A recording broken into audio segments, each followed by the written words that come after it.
What's up, YouTube? Jay Lee here with another Northwest podcast. Today I'm going to be reacting to Jordan Peterson.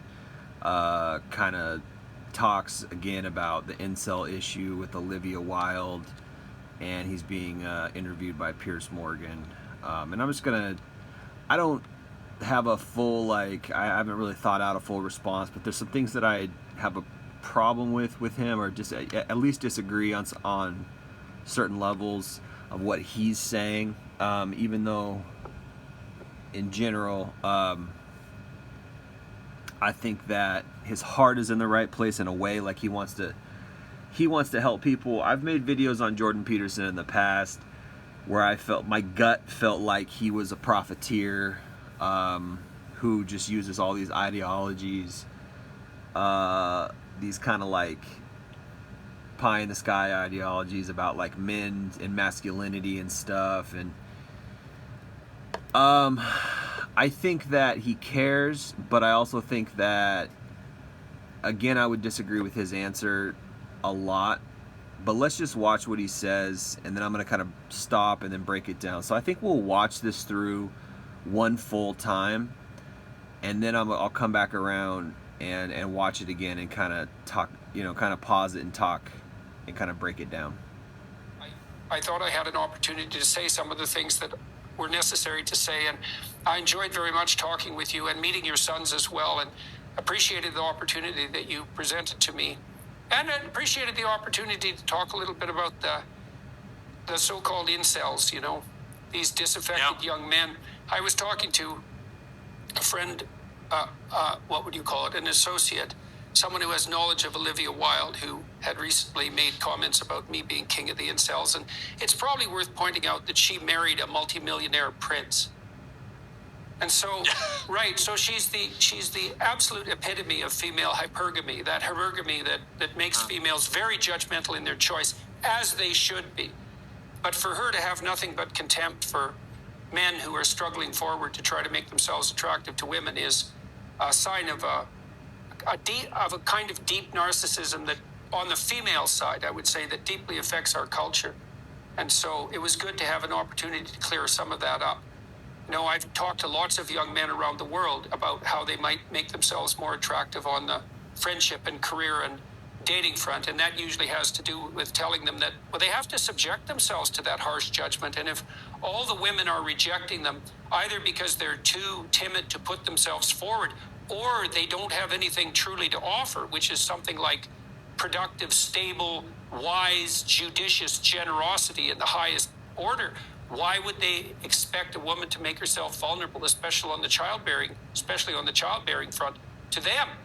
And so if everyone is telling you that you don't live up to the necessary standard, well, then you can demolish the standards, or you can put yourself together. And one of the things that's been really heartening on that front is that many of the young men who have been listening to the ideas I've been generating and promoting have in fact put themselves together, and they come to my shows and they're standing up straight and they're dressed in often a three-piece suit, and now they frequently have a girlfriend with them, and they say something like, I decided to start being authentic and tell the truth, and I decided to adopt some responsibility and to grow up, and all of a sudden everything's better and the problems I had are going away.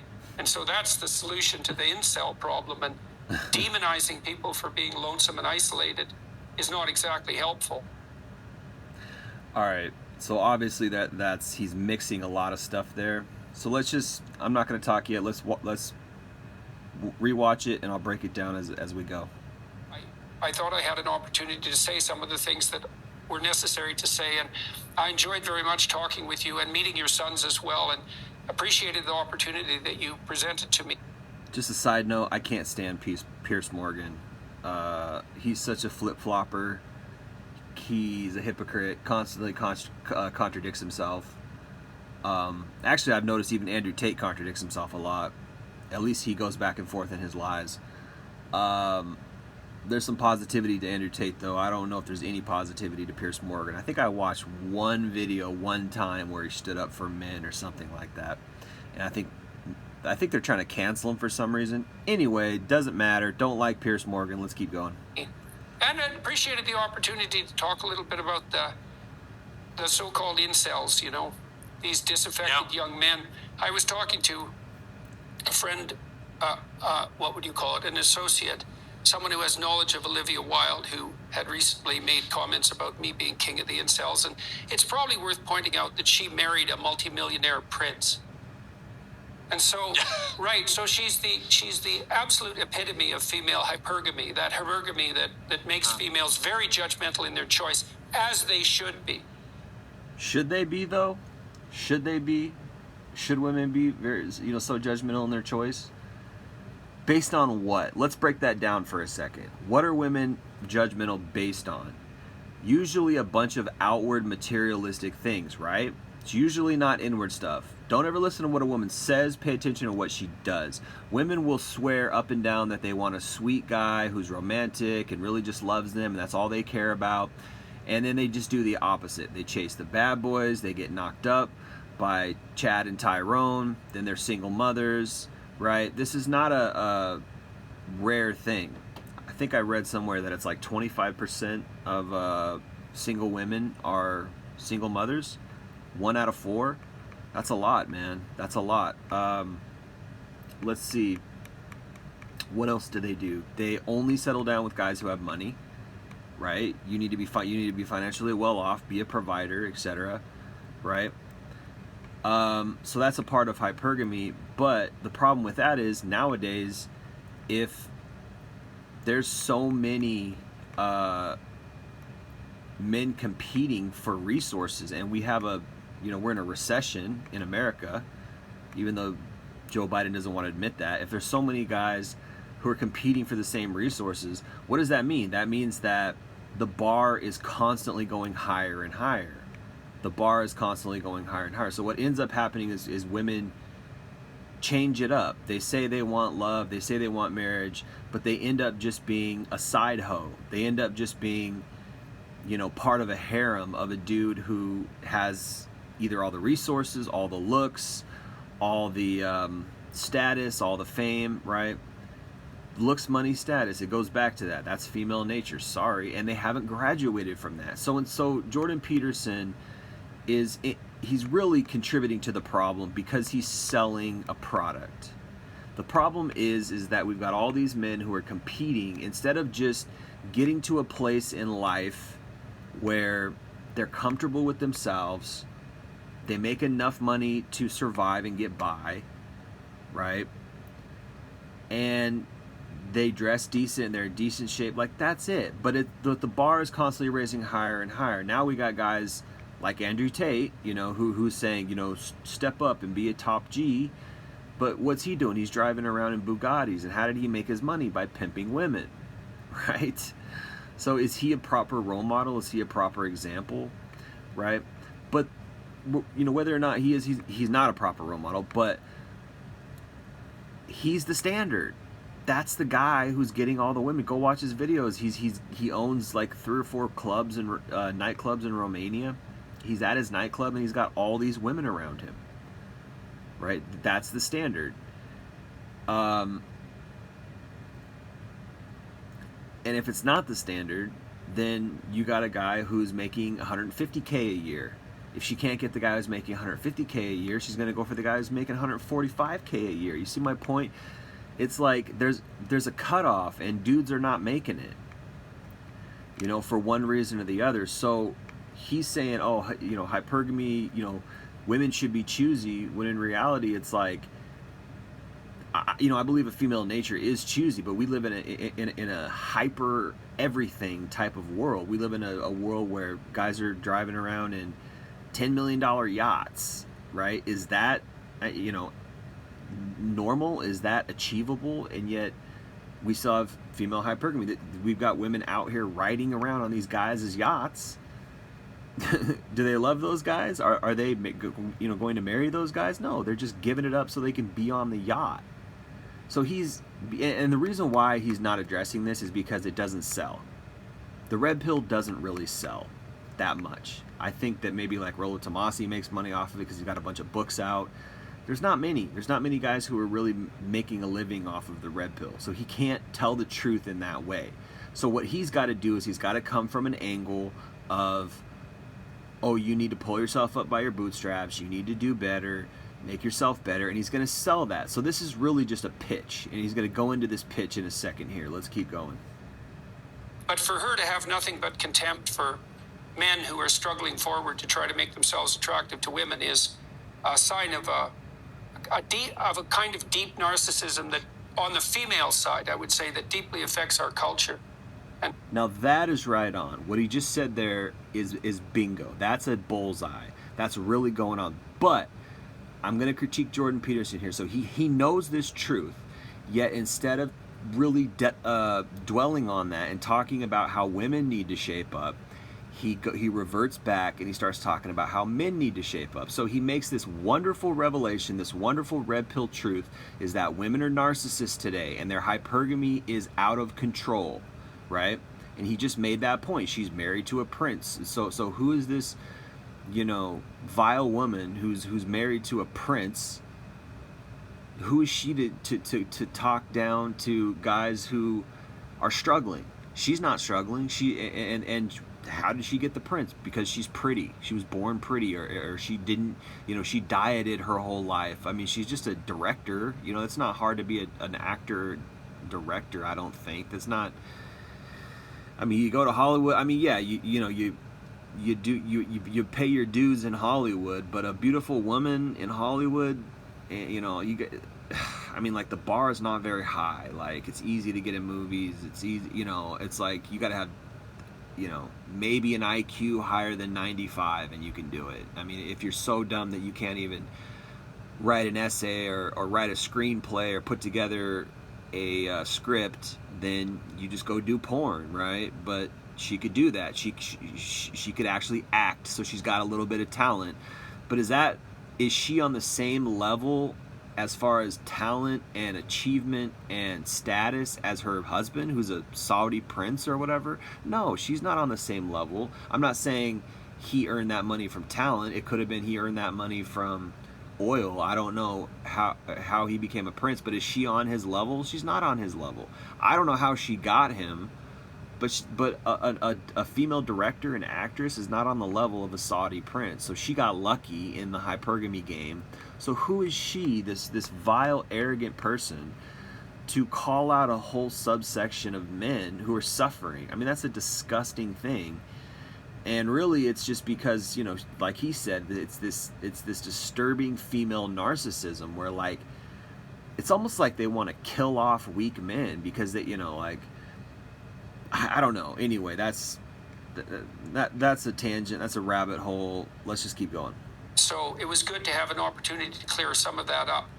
I've talked to lots of young men around the world about how they might make themselves more attractive on the friendship and career and dating front, and that usually has to do with telling them that, well, they have to subject themselves to that harsh judgment. And if all the women are rejecting them, either because they're too timid to put themselves forward, or they don't have anything truly to offer, which is something like productive, stable, wise, judicious generosity in the highest order. You hear all that? Productive, generous, wise, whatever, like he listed off 5 things there that are, like, big as far as, like, what men have to achieve in life and what do women have to achieve. If you compare that with what do women have to do, learn how to do their makeup, right? That's all they got to do is learn how to do their makeup and not be fat. But yet men have to, like, go through all these life experiences. They got to be, successful, competent, be able to provide, have an air of wisdom about them. Is that even normal? And I see these guys just like Andrew Tate, really just like Andrew Tate. And there's another guy, his name is Mr. Organics, that I was thinking about, how, like, you look at guys like this and you're like, that's not who they really are. Like, they got the $100,000 watch on their wrist, tailored suits, jumping out of $5 million, $10 million cars. That's not who those guys really are. They just do that stuff to get women, and you're like, isn't that vanity? Isn't that vapid? Isn't that materialistic? Isn't that shallow? but yet they're doing it to get women. And you realize, well, what does that mean? What does that say about women? What does that say about female nature? It means they're vapid, they're materialistic, they're shallow, right? It makes sense. A fly is attracted to shit, you know? Like, we all know what flies want. They want shit. You know, wherever there's shit, flies come, right?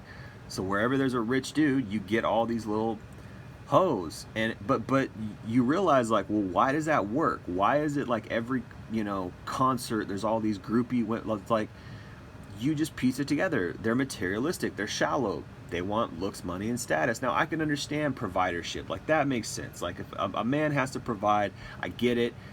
But it's still prostitution. It's still exchanging sex and intimacy for resources in one way or the other, and then they slap a label of love on it. I make a million videos like that on my channel.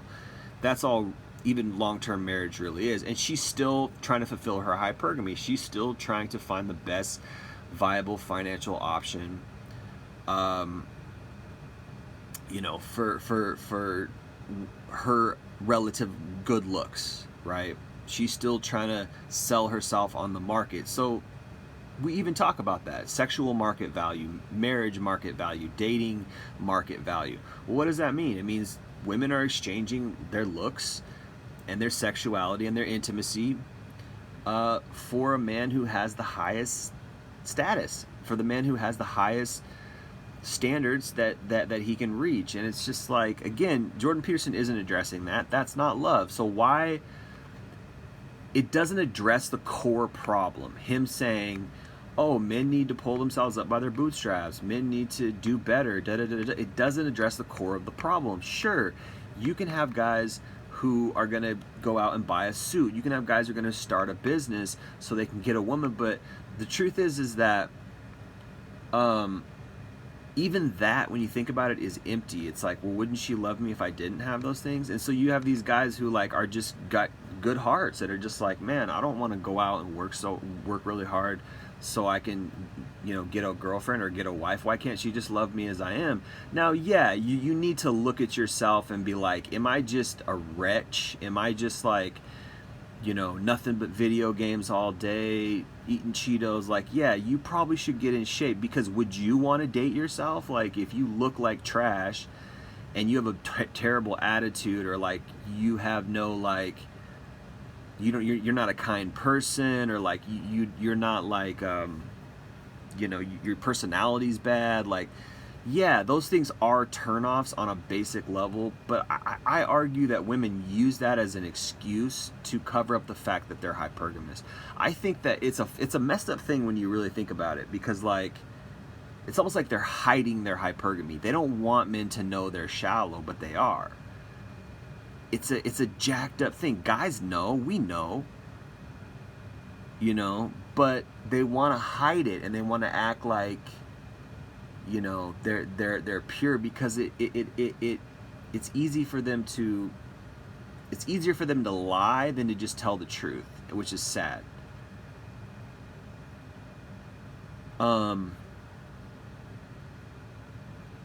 lost my train of thought, but basically, yeah, it's when you really look into it, when you really like think about it, you're like, wow, this whole thing is messed up. So he's saying, oh, you need to go out and get a suit and improve yourself and da-da-da-da, and then the girl will show up. And it's like, there's plenty of guys out there who are like, why can't she just love me for who I am?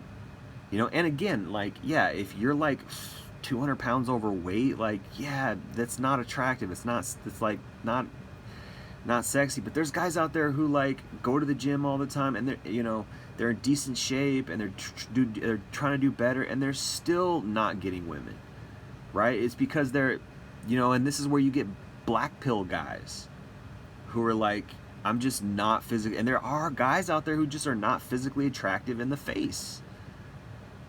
They're just not. And so like, are those guys going to benefit from making more money? Are those guys going to benefit from getting in better shape? Are those guys going to benefit from going out and buying a suit? Probably not. They're actually going to look dumb.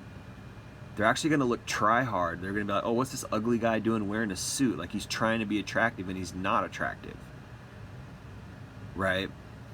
And what's funny is like, women will do the same thing, Like they'll go out and hit the gym, or they'll go out and like, you know, wear you know, nicer clothes and all this stuff, and they think it's because like, oh yeah, I've leveled up, and they're really just holding themselves to their standard for men. But what they don't realize is that guys, most of the time, we don't really care how you dress. Like, I don't care if like, yeah, it's sexy if a woman wears like high heel, if she can pull it off, and she wears like high heels and like a skirt. Like, that's sexy. I'm not going to say that's not sexy for an attractive woman, but I see a lot of women who are like just not physically attractive, and like they're wearing these nice clothes, and like they think in their mind that it's like, oh yeah, it's because I'm wearing these nice clothes, and they don't realize like guys out here will just sleep with anything. This is why we have this term 49er, a 4 out of 10 who thinks she's a 9 out of 10. It's very common for these women who are not that attractive to like think that they're 10s when they're really not, because guys will just sleep with anything, and it's all in their mind. So it's definitely not an equivalent. But anyway, let's go on. Why would they expect a woman to make herself vulnerable, especially on the childbearing front, to them? Yeah, but dude, you're not looking at reality. Women are constantly making themselves vulnerable to guys who are shitty, to guys who have no money, to guys who are bad boys. You don't have to have money if you're a bad boy. You don't have to have money if you're a Chad, right? So women are making themselves available to guys, basically to fuck boys, right? And they're getting knocked up. So guys see this and they're like, this just doesn't make sense. This is just a complex puzzle of a game that I understand, that I figured out, but I can't beat it because it's just, I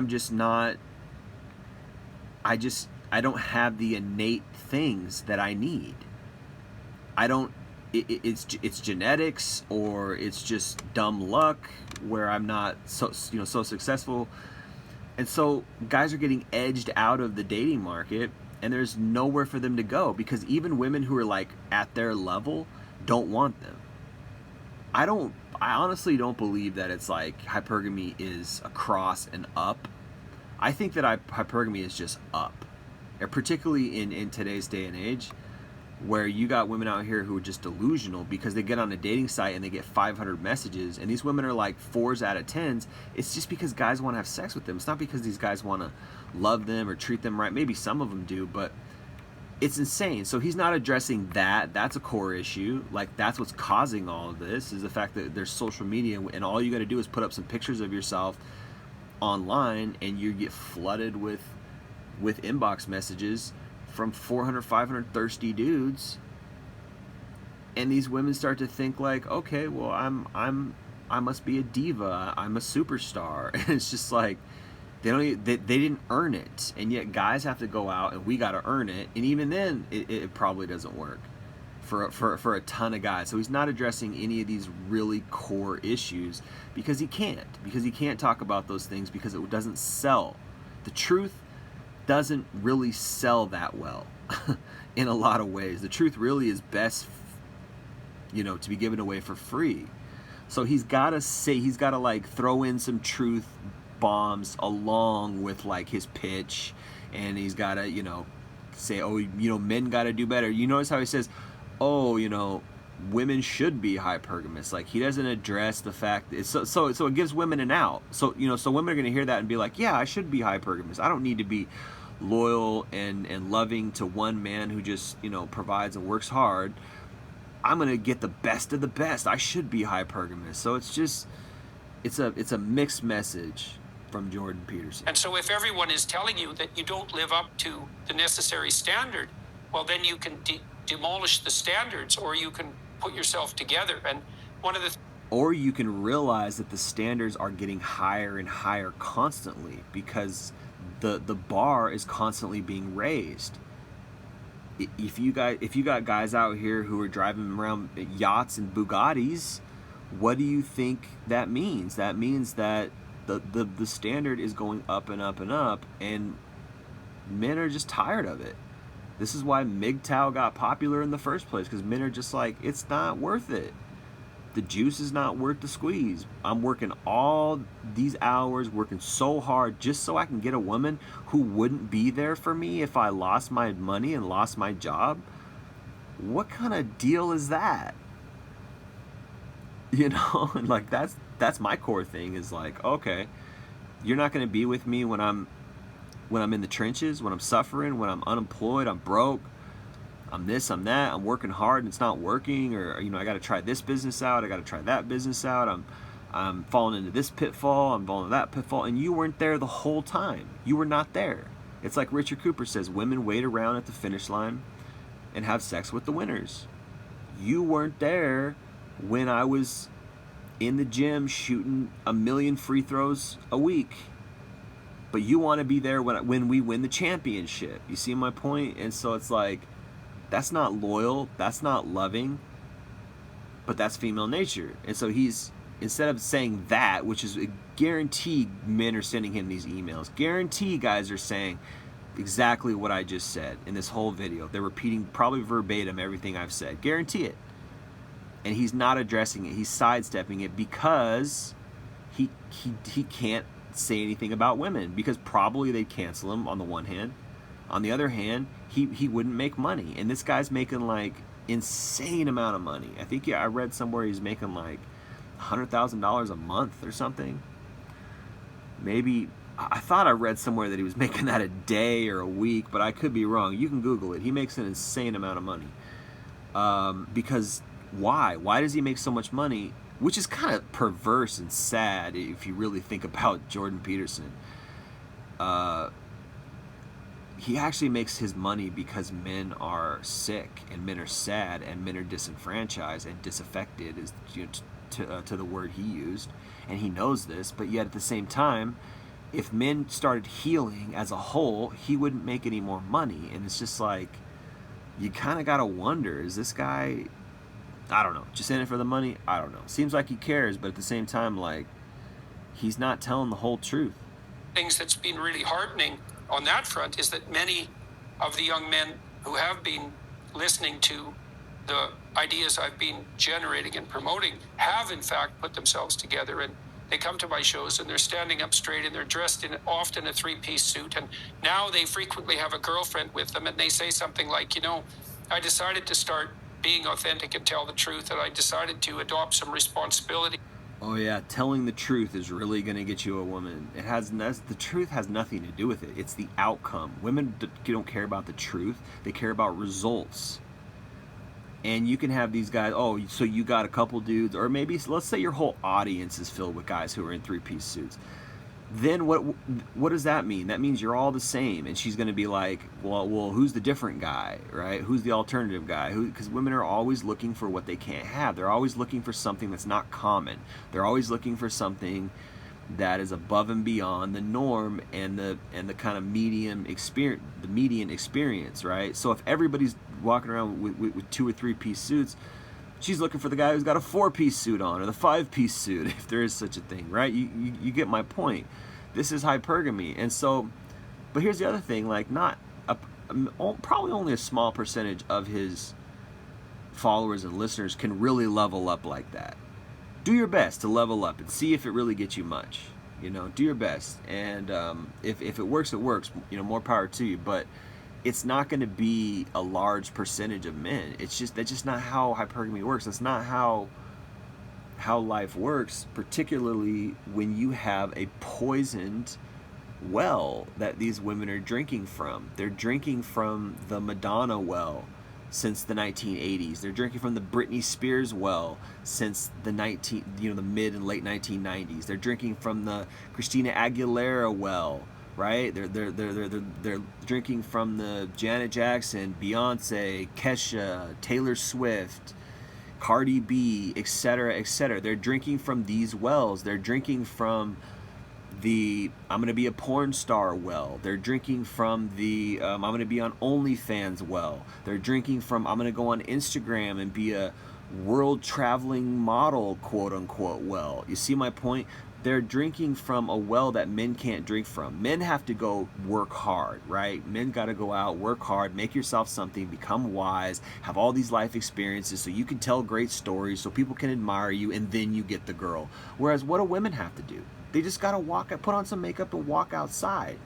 And what are they doing? They're jumping from dick to dick to dick to dick to dick to dick to finally they meet you and you're the highest value guy she can get. Oh, you got the girl, congratulations. But you also got all her baggage. You also got a highly used person who probably doesn't have any, inner integrity, right?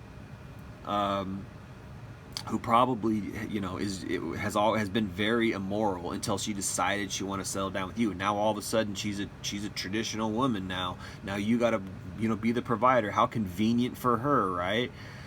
I always say this in my videos, but go listen to a audiobook on YouTube called The Manipulated Man by Esther Villar, a female. A female wrote this book. It's called The Manipulated Man, Esther Villar. And it talks about in there how women choose whether or not they want to work. Women have that choice. Men don't have that option. We provide or we don't procreate. We provide or we do not have success in a relationship. Women can choose whether or not they want to work. Women can manipulate men to be, stay-at-home moms, and the guy provides for everything. And it's not hard to be a stay-at-home mom. A lot of these stay-at-home moms, they got nannies who are raising their kids, and this is not only that, they're spending all of men's money. Who's the biggest spenders in America? It's women. Women are very materialistic, very into commercial goods, right? And when a man is like that, he's called a narcissist, or he's like what's his name? The guy from American Psycho. I forget. Is it Norman Bates? Is that his name?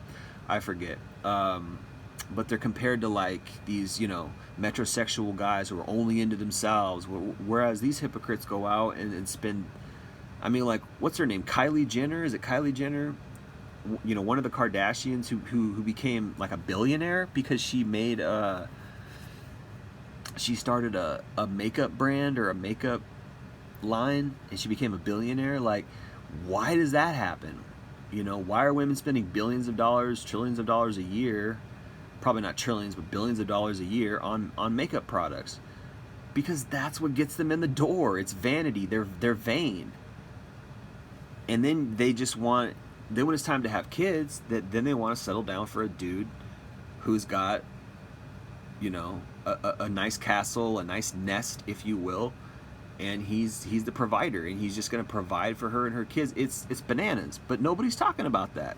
Jordan Peterson isn't talking about that. He's playing into the problem by saying guys need to level up, guys need to play into hypergamy, guys need to beat the hypergamy game.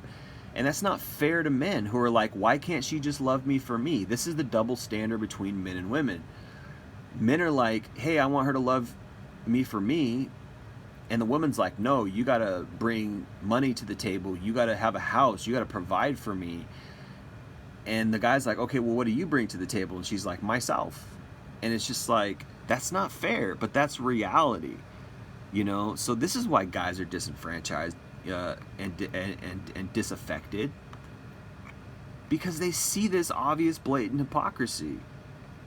And they're getting dumped for guys who have more money than them or guys who have higher status than them. And they're just like, wow, I don't ever want to date again. I just want to go MGTOW. I just want to be single and alone. And then women come around and then they complain. They're like, where are all the good men? Well, you broke his heart. You hurt him. You dumped him because he wasn't good enough for you. And he realized, oh, female nature's fucked. I don't want anything to do with it. I'm just going to go play video games and wait for my sex robot to come in the mail. Watch porn. It just is what it is. There's just so many guys out here who are just probably so alone and so sad and lonely, and it's just yeah, you created that. And then they're and then people like Olivia Wilde or whatever her name is come around and they're afraid of incels. They're afraid of what they created. And it's I get why you're afraid, because these men are just dejected as far as their relationship to society. You just can't have everybody be a 1% men. You can't have everybody be a top 10% of men. But if women are only accepting the top 10 and 20% of men, what does that mean? It means there's going to be a gigantic vacuum of disenfranchised, disaffected, whatever the word you want to use, dejected, depressed men who are lonely and you know, and there's consequences to that. And they're afraid of those consequences. So what do? They vilify men. They vilify men who just aren't up to the standard. And those men just either commit suicide or just be lonely for the rest of their life or whatever. And it's just like, and these are the same people who are going around talking about gender fairness, gender equality. Oh, I'm a feminist. Feminism means gender equality. No, it doesn't. No, it doesn't. Feminism is a female cult. Feminism is a female man-hatred cult. Go listen to what they say. Go listen to their rhetoric. They demonize our nature. They don't like masculinity itself. They want to turn their children into into weak beta men or gender reassignment surgery. This is what's going on. These women, they want to create beta men. And when you debate these type of men, because we live in an era where these beta men are, mature and of age, in their 20s and 30s and 40s, these beta men raised by these single mothers, these feminist mothers, when you debate these guys and you actually talk to them, they don't have any answers. They don't have any rationale or logic behind the things that they say. When you talk about, debating from a red pill perspective, they can't hang with you. It's always an emotional argument. They're always making an emotional argument because that's all feminism is it's an emotional argument. It's not a rational argument. It's the same thing with like cancel culture. Oh, these words you're using hurt me for such and such reason, so you can't use those words. Like, it's an emotional reaction to a objectively, it's an emotional reaction to an objective thing where, like, anyway, people use words or they want to hide, oh, like, you can't say anything bad about women. It's the same argument that Pierce Morgan was trying to hit Andrew Tate with the other day when he was interviewing him, talking about, calling him a misogynist. Like, oh, if you say anything disparaging about any woman, no matter how truthful it is, that automatically you're a misogynist. Automatically you hate women. And that's an emotional argument. It's not a rational argument. If a woman is overweight and a guy says, oh, look at this overweight woman, that's just a description of fact. But yet people are like, they take that, oh, you said something, oh, you're a misogynist because you called her a woman, or they'll call you like a bigot because, like, oh, did you just assume her gender? Like this weird, crazy, emotional reaction to just descriptive words. It's insane. All right, let's finish this and then I'm going to end this podcast. And to grow up, and all of a sudden everything's better, and the problems I had are going away. And so that's the solution to the incel problem. And no, it's not. It's not, though. It's not. You can level up all you want, but if you're just ugly in the face, or if you're a short guy, or you're I know a lot of Asian guys, I know a lot of Indian guys who have been edged out of the dating market because they're the wrong race. They're not good looking in the face. They're not tall. They're not physically buff. They're inherently kind of weak a little bit. And then women say, "Oh, it's your personality. Oh, and which is just disparaging. It's a disgusting thing to say to somebody. Like, a guy who has good intentions, who wants to love a woman, and he's getting rejected left, right, and center because he's just too short, or he's not good looking enough, or he's the wrong race." You look at that and you're like, wow, and they turn around and they're like, oh no, it's because you have a bad personality, which is like gaslighting. That's just gaslighting. And they turn around and say, oh, you know, you just need to work on your humor, or like, it's probably your fault because you have a bad personality. And he's like, my personality's fine, I'm pretty funny, like, it's not working because I'm just not physically up to snuff. I'm too short, I'm the wrong race, my face isn't good enough, or they don't have money. And so you have all these outward, shallow, materialistic standards that Jordan Peterson isn't addressing. He's like, just raise yourself up to the standard. Well, first of all, again, not everybody can. And you're competing with all these other guys who are trying to raise themselves up to the standard. Guys who are constantly in the gym, guys who are cheating and taking steroids to make themselves buffer, guys who are stealing money to make themselves richer, guys who are, and it's like, oh yeah, just you know, working hard is the answer. When this guy comes around and he's got an insider grift with some stock market thing, and he makes 10-20 million dollars, and then you're over here working your way up at Burger King. It doesn't make sense. You know, it used to be like, oh yeah, if you work hard, you get rewarded. You know, if you're honest, if you're truthful, you work hard, you get rewarded. It's just not like that anymore. It's not like that. We don't even have that kind of economy anymore. You can't just go out. You know, the days of just going out and like, oh, let me get a job at IKEA or Costco or something, like, and then I can afford to have a house. Like, no, like, you'll be lucky to get a studio apartment. We don't have that kind of economy anymore. Demonizing people for being lonesome and isolated is not exactly helpful. Well, yeah, exactly. So that was another good truth. I don't know if I say a truth bomb, but it's a truthful thing that he said at the end. Yeah, demonizing somebody for being alone, you know, and not being able to be up to snuff it's not helping them. It just hurts them, and it just makes them hate society. It just makes them want to leave society. It makes them want, you know, and it's so disparaging. It's damaging because it's like all these guys want is love. At the end of the day, all an incel or whatever, you know, a lonely guy, all he wants is love, right? And they try to make it out like, oh, you know, they gaslight you. These women, like, oh, you're single and alone because you're probably not really a nice guy. You know, it's like kicking somebody when they're down. It's like, oh, now I'm not even a nice guy. So not only am I not good looking enough, or not rich enough, or I'm the wrong race, or I'm not tall enough, or I'm not buff enough, now I'm not a nice guy. So now even my intentions are not believed. My intentions are demonized. It's like, this is why men kill themselves. This is why men check out of society or check out of life in general, because it's like, when you want to love somebody, you want intimacy in a loving way, and not just like, oh yeah, let me go bang a bunch of women. Like, this is what women act like. They act like, oh, guys only want sex. Like, no, the players want sex. Guys who can get sex easily are jumping from you know, woman to woman. That makes sense. But there's a lot of men out here who can't even do that. They just can't succeed when it comes to having a lot of sex, and so they're just like, yeah, I want one woman.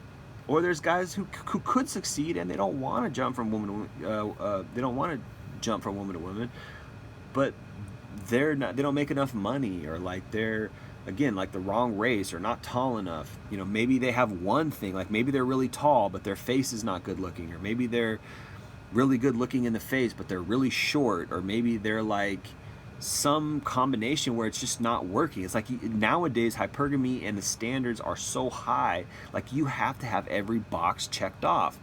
He's got to have a six-pack, he's got to be over 6 feet tall, he's got to make six figures, right?